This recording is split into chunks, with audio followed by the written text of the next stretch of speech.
De l'avis des hommes politiques camerounais, la série de concertations entamée par le secrétaire général de la présidence de la République avec les membres du gouvernement et les parlementaires sonne comme un rappel à ces derniers de faire allégeance aux instructions du prince. Donc nous pensons que c'est une espèce d'allégeance qu'il est en train de forcer, n'est-ce pas, les différentes personnalités à lui faire ou à faire à celui qu'ils ont choisi comme le candidat du parti au pouvoir. Habitué de vivre des pareilles conciliabules à la veille des élections présidentielles, Vincent de Poliédé soutient que dans le camp de la majorité, seule la volonté du président de la République sera faite. Ça augure déjà de ce qui va se passer pendant les élections.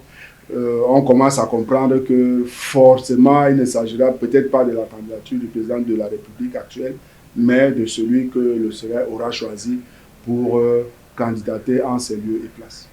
Pour maître Achille Lodjo du Social Democratic Front, cette série de rencontres ne saurait briser la dynamique enclenchée par l'opposition camerounaise. Il se fait tard. La mayonnaise a pris. Nous sommes sur un chemin de non-retour. La population camerounaise a compris le discours de l'opposition. C'est le moment du changement. D'après l'analyse du cadre du parti de la balance, les Camerounais ne devraient perdre de vue que le régime actuel, fort de ses 4 décennies et un peu plus au pouvoir, a montré et démontré ses limites. Il faut que le RDPC comprenne que, en 43 ans de gestion de pouvoir sans partage, il est temps de passer la main.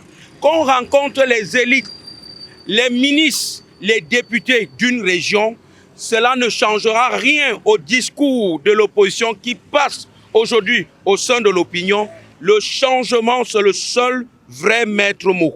Après la démission de Issa Tiroma Bakari et celle annoncée de Bello Bouba Maïgari du gouvernement, doublée de nombreuses défections dans les rangs du RDPC, il serait ainsi difficile au SGPR Ferdinand Gongo de reprendre la main.